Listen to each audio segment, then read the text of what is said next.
Well, hello everybody. Pastor Joel here with you one more time for the past days with Pastor Joel. Well, this video I have titled When Scholars Lose Their Marbles, because sometimes they do, and I think sometimes it is because they are trying to protect their futurism, and they will do anything and everything. They will say anything and everything. They will write anything and everything to protect their futurism. I'm not saying they're doing it on purpose, but that's what happens. So we're going to get to that in just a moment, but I want to share with you some exciting things within, Lord willing, a few days or so. I'll have a little bit newer look to these videos. They should also sound a little better. For quite a while I've wanted to be able to share my screen so that I can share different scripture verses so you can see them there, or other things we might be looking at. It would mostly be just the scriptures, but sometimes I've found when I'm watching videos it's helpful to see that too.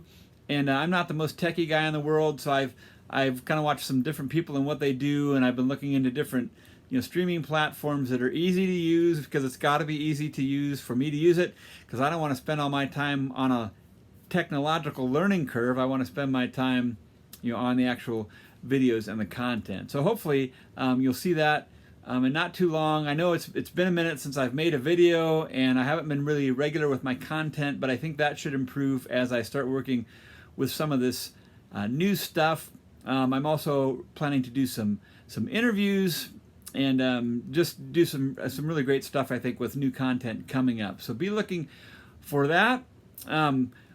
Without further ado, let's get into When Scholars Lose Their Marbles. And now I'm going to be reading a few sentences from a couple of books here, and I don't mean in any way to take personal shots at these particular authors. This is just a couple of examples. And but the point is that scholars, and one scholar we're looking at was a partial preterist when he wrote this particular book. Another, as far as I know, is just a futurist of some sort. Don't know his eschatology in particular, but the point is that in both these books, very scholarly works, very respected scholars. One is gone now, one is still with us.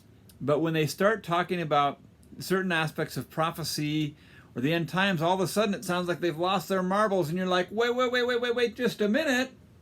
Where is all that great scholarship? Or where did all that great exegesis go? Exegesis being opening up the scriptures and explaining them. And they're doing like so well, and you're just reading through this thinking, man, that's just awesome. And there's gold here, and ding, ding, ding. And hey, I love that point. That was awesome. I learned something. Then all of a sudden you get to a sentence and you think, huh? Have you lost your marbles? And again, in my opinion, it's a way to protect their futurism, whether they're doing that consciously or not. And I just want to share one quote with you before we get into this first book we're going to look at. We're just going to look at two briefly in this video. Here's the quote. "The human mind is never more clever or resourceful than when engaging in self-justification." One more time. "The human mind is never more clever or resourceful than when engaging in self-justification." Now, I would love to tell you who said that, and I can't because I don't know. I heard that several years ago, and I've just always remembered it. I actually looked it up, Googled it just before this video, and I couldn't find the source. But if you can, leave it in the comments so I can give credit where credit is due. But what a great quote. The mind is never clever or resourceful, more clever or resourceful than when engaged in self-justification. And in this instance, now that quote could mean a lot of things, but I'm looking at it in this instance as somebody trying to protect futurism, so much so that they end up saying some things that don't really even make sense. And so I want to start with this book. Now, this is a book I want to recommend to you highly. Some people think this is the best commentary written on Revelation. It's certainly one of the best I've read. Now, it's going to take you some work because it's like some 600 pages, and then there are some great appendices beyond that. But David Chilton, who unfortunately lost his life very early on, I think he was just in his late 40s or so, very well-respected scholar for good reason. And again, I love his stuff. And he knows, far more, knew far more at his death than I will ever know before I die, and I may live decades longer than he did. And again, he wrote this as a partial preterist, but I just want to point out a couple of things here. Again, it's such a great comprehensive commentary on Revelation. So I would highly recommend it, even if you're not going to read through the whole thing, just to use as a resource. It's tremendous. But what he does, and I've just highlighted a couple points here, is he will be going along talking about all this, and then all of a sudden he'll just throw out something like, well, of course, this isn't actually about the second coming, without giving any reason for saying that, without exegeting any texts, without quoting any scholars, which he normally does throughout the work. So, one example here, actually there's one I want to get to prior to this. I marked all the pages here, but for some reason, oh, yeah, here we go. This is on page 481, and he's talking about St. John seeing a white horse, one is sitting upon it called Faithful and True, and then he just kind of says, well, St. John is not describing the second coming at the end of the world, he's describing the progress of the gospel throughout the world, but he doesn't give any reasons for saying why this isn't referring to Christ's second coming. He just kind of throws it out there like, well, obviously this isn't talking about that. Okay, then he goes on here on page 485, and he's talking about Christ using the sword of the Spirit to smite the nations. He conquers them by his mouth, and then he says again, it is not the second coming that is portrayed here. And I made a note, oh really? I made another note. He goes out of his way several times to point this out. And so you're going through the text, and again, just great, just tons of just nuggets of gold throughout this, where he's exegeting the text of Revelation so well, but then just occasionally throws in this, oh, but this is, of course, not talking about Christ's second coming, without supporting it whatsoever. Now, here is another.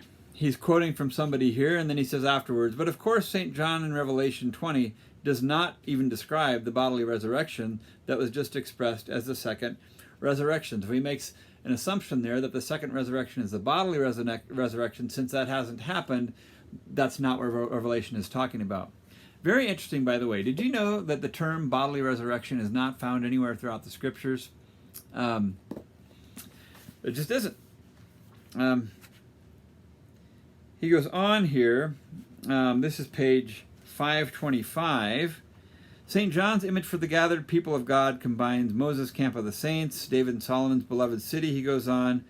But then he says, the new creation will exist in a consummate form after the final judgment, but it exists now, definitely and progressively, in the present age. So he does a lot of the already and not yet here, again, without any explanation of why. Let me just go to one more spot here. And now this is something that he wrote, again, when he was what we would consider a partial preterist. And I know most of you watching this channel would know that term because you're the smartest people on the earth. You really are. But a partial preterist, basically, preterism, praeter, Latin term, means past, things that are past. So a partial preterist would see many of the scriptures, for instance, in Jesus' Olivet Discourse, Matthew 24, 25, Mark 13, Luke 17, Luke 21, etc., would see a lot of that as fulfilled, but would still see a future resurrection, a future final judgment, a future restoration of the earth in some fashion, a future second coming of Christ. Those are the four big events of the end times, as I understand them. Whereas a full preterist would say all those things were past. So listen, he says something here that's actually not very nice about people that are full preterists. This is page 531. I've emphasized this point because it has become popular in some otherwise apparently orthodox circles to adopt a heretical form of preterism that denies any future bodily resurrection of judgment, asserting that these are all fulfilled in the resurrection of Christ, the regeneration of the church, the coming of the new covenant, and the destruction of Jerusalem in AD 70. Now listen, whatever else may be said about those who hold such notions, it is clear they are not in conformity with any recognizable form of Orthodox Christianity. Now here's the interesting thing. You may or may not know this. David Chilton became a full preterist before his death. and you can hear an audio recording of him talking about this. I know, at least it used to be, I know it's available on Don Preston's website, donkpreston.com, I think is one of his websites, and then I think another one is bibleprophecy.com, and you can get a recording of that there. I heard it somewhere else, and it was a while ago, and I can't honestly remember where I heard that. But David Chilton did embrace full preterism. But again, before that, he's so close, but then he just haphazardly throws off. But of course, that hasn't happened yet. The resurrection hasn't happened yet. The second coming hasn't happened yet. And so again, that's one case of when scholars lose their marbles. All of a sudden, this great, scholarly writing, this good exegesis, kind of goes out the window. But of course, those things haven't happened yet without any justification whatsoever. Now, here's the second book I want to look at. Some of you may be familiar with this author, John Walton. John Walton. Now, this is another book I would highly recommend. I've read lots of books on hermeneutics, and hermeneutics being the art and science of biblical interpretation. I think of hermeneutics as what lenses do we look through in order to interpret the scriptures. This book, this has some gold in it. There's just some real. I remember reading through some of this and thinking, if every Christian even read parts of this, boy, would we be a lot better as a corporate church at interpreting Scripture. Because some of the stuff you see out there, I'm sorry, but you wonder if anybody's ever read a Bible at all with some of the nonsense that you see, especially as it relates to the end times. It's just cray, it's whack nut, it's off the cart. I don't even think off the cart is a phrase, but it is now. And so he's got some amazing stuff in here. It's pretty simple to understand. What he does is he'll talk about, he'll go into the A&E, the ancient Near East context, talks a lot about things that you all know pretty well, the original audience relevance, things like that. And then he gives certain portions of Scripture that sometimes have been misinterpreted, explains why they've been misinterpreted, what a better interpretation might be. It's called Wisdom for Faithful Reading, Principles and Practices for Old Testament Interpretation. He does bring in some New Testament texts, but just as the authors interpret the Old Testament. But it's mostly about how to read the Old Testament properly. Again, I would recommend it. Some great stuff in there.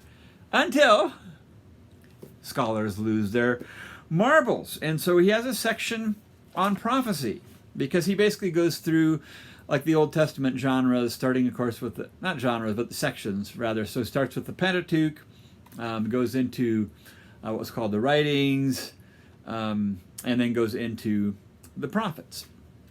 And this is where the dude lost his marbles in a hurry.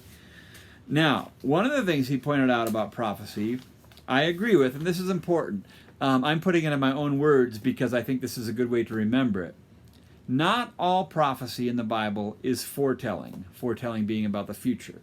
Not all prophecy in the Bible is foretelling.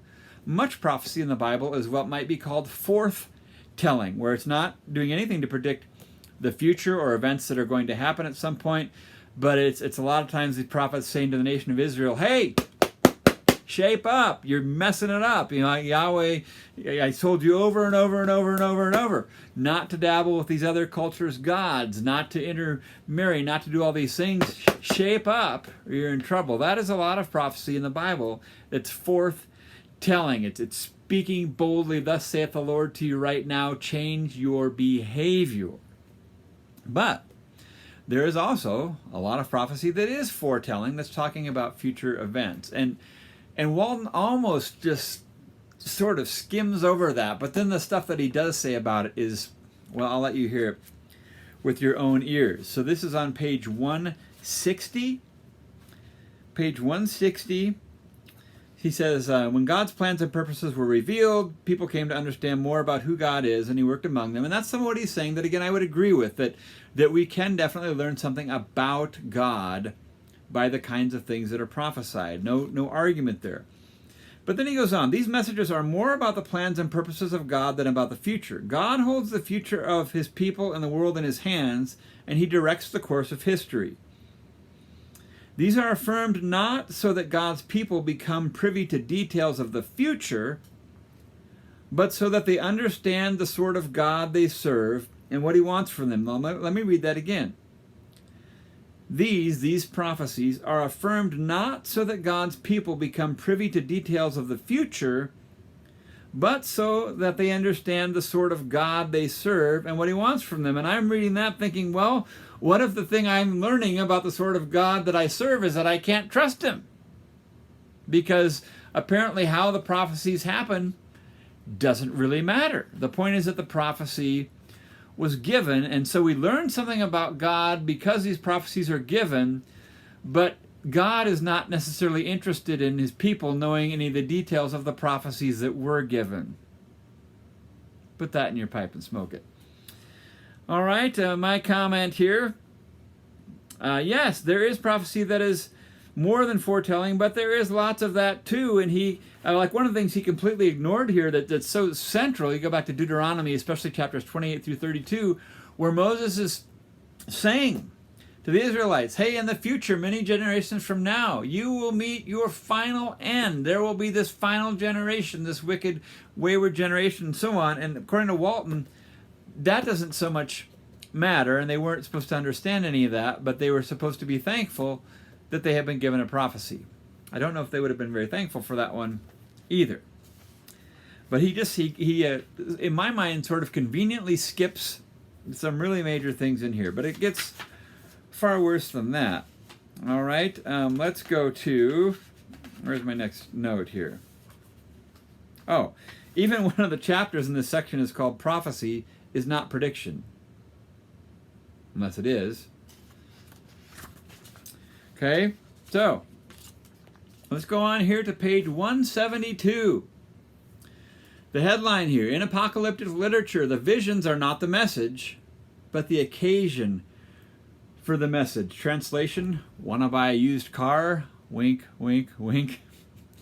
In apocalyptic literature, the visions are not the message, but the occasion for the message.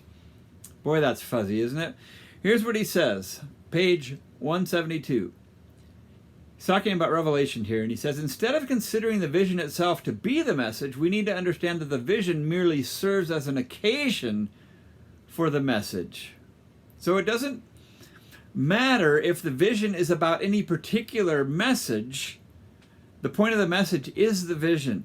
That's what he's saying. And then my note at the bottom of the page, unless it was, good grief, when scholars lose their marbles. But it gets worse than that. This is on page 174. And these couple of pages here, I engage with authors when I'm reading their books. They don't know it, but I mean, I talk to them. Sometimes I even yell at them. Every once in a while, I'll throw a book across the room. It's true, sorry. It's better than throwing an author across the room. All right, so he's talking about Daniel here. And the example is from Daniel 8, but the particular example wouldn't really even matter. And he kind of reiterates what he said about Revelation at the bottom of page 174. Nevertheless, we must recall that we are dealing with the message of the vision, not its fulfillment. Isn't part of the message? Isn't something central to the message whether or not it will be fulfilled, how it will be fulfilled, and when it would be fulfilled? Not according to Walton. We must recall, he says, we are dealing with the message of the vision, not its fulfillment. Page 175, he says this, when we recognize that the message is not the vision, but that the vision is the occasion for the message, we find relief from, listen, the pressure to interpret the meaning of symbols. Now, whatever you do, and yes, I'm a little snarky here, whatever you do when you're trying to understand biblical prophecy, don't put any pressure on yourself, for crying out loud, of trying to figure out what those symbols might mean. You might get a headache. You might have anxiety. You might need to take a Pepto-Bismol. I don't know. But whatever you do, please don't try to ever interpret the symbols to find out what the prophecy means, because according to Walton, what the prophecy means is not central. In fact, it's sort of not even part of the equation. What's important is that the prophecy was given.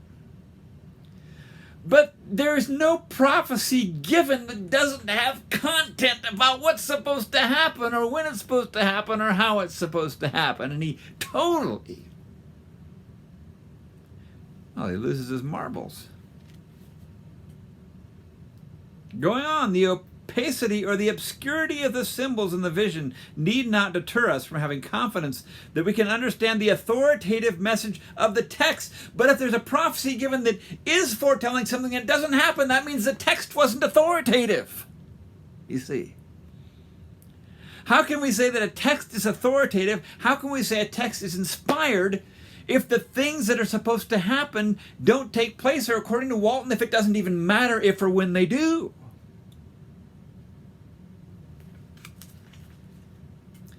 It gets worse. Bottom of page 175. In the church, there has typically been more interest in the fulfillment than in the prophecies that are being fulfilled. Whoa. Time out.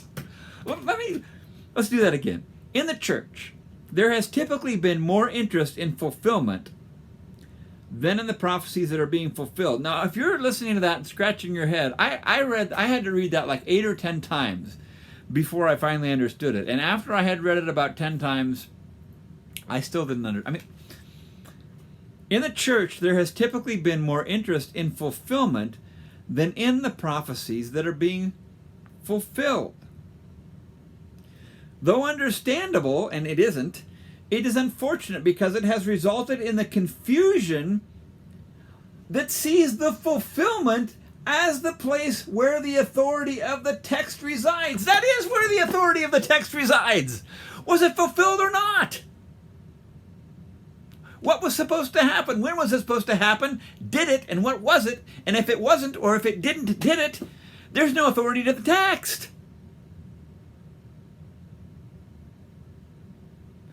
This is insane. This is a scholar losing his marbles big time, but he has to do this in order to hang on to his futurism. Because if he admits that the authority of the text has to do with whether or not that text was fulfilled and when it was fulfilled, and he reads the text honestly, using the very hermeneutics that he's espoused so well throughout the rest of this book, he is going to have to embrace fulfillment. One of my notes up here, there's an author I enjoy that sometimes says, that doesn't even make good nonsense. How is the message authoritative if the symbols don't mean anything, and if the contents of the prophecy really don't matter, but the point is that the prophecy was given? It's beyond stupid. And I'm just talking about, I'm not talking about the author's character, I'm talking what he says here. It's just nuts. It's absolutely nuts. Now let's go ahead and wind this down. This is a little longer than I thought it would be, but that's all right.